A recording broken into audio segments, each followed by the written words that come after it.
মান আমানা বিল্লাহি ওয়াল ইয়াউমিল আখির ওয়া আকামাস সালাতা ওয়া আতাস যাকাতা ওয়া লাম ইয়াখশা ইল্লাল্লাহ ইন্নামা ইয়া'মুরু মাসাজিদাল্লাহ। তারাই তো আল্লাহর মসজিদসমূহের রক্ষণাবেক্ষণ করবে।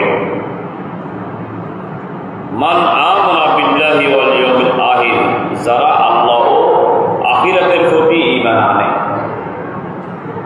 যারা আল্লাহ এবং আখিরাতের প্রতি ঈমান আনে, আল্লাহর প্রতি ঈমান, আখিরাত পরকালের প্রতি ঈমান আনে। তো আল্লাহ বলতেছে আমার পর ওই বান্দারা রক্ষণাবেক্ষণ হবে যারা আমি আল্লাহর প্রতি ঈমান আনে এবং আমার আখিরাতের প্রতি ঈমান আনে। আমার ওই বান্দারা আমার পরকে কি করবে? রক্ষণাবেক্ষণ করবে। সুবহানাল্লাহ। ওয়াল ইয়াউমিল আখির ওয়া আকামাস সালাতা, এবং নামাজ কায়েম করে, ওয়া আতাস যাকাতা, যাকাত দেয়,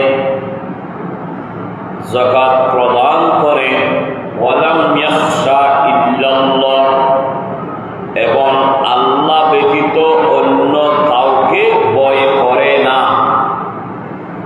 আল্লাহ বলেন আমি রব্বুল আলামিনের পরকে যারা মুত্তাকিন ঈমানদার তথা যারা নামাজ কায়েম করে, যাকাত আদায় করে এবং আল্লাহ ব্যতীত অন্য কাউকে ভয় করে না, ওই বান্দারা আমি রব্বুল আলামিনের পরকে তারা রক্ষণাবেক্ষণ তথা হেফাজত করবে। সুবহানাল্লাহ। এই আয়াত কারিমার মধ্যে একটা প্রশ্ন জাগে, ওয়া আকামাস সালাত, নামাজ কায়েম করা। এই নামাজ কায়েম করা মানে হচ্ছে আপনি নামাজ আদায় করবেন এবং অন্যজনদের কি নামাজ আদায় করার জন্য উৎসাহিত করবেন। সুবহানাল্লাহ।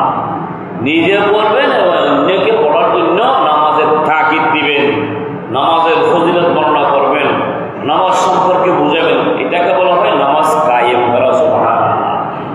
তা নামাজ আদায় করা নিজে, আবার আপনাকে কায়েম করা, ওদিকে যাকাত প্রদান করা, যার উপর যাকাত হয়েছে, আদায় হওয়ার সামর্থ্য আছে, আদায় করতে হবে, ওরা যাকাত আদায় করে। প্রত্যেকের জন্য যাকাত নয়, কিন্তু প্রত্যেকের জন্য নামাজ আদায় করতে হবে। সুবহানাল্লাহ। প্রত্যেক বলতে গেলে মুসলমান, যারা মুসলমান তাদের জন্য নামাজ, এবং বিধর্মীর জন্য যাকাত নয়, মুসলমানদের জন্য নামাজ, মুসলমানদের জন্য যাকাত। সুবহানাল্লাহ।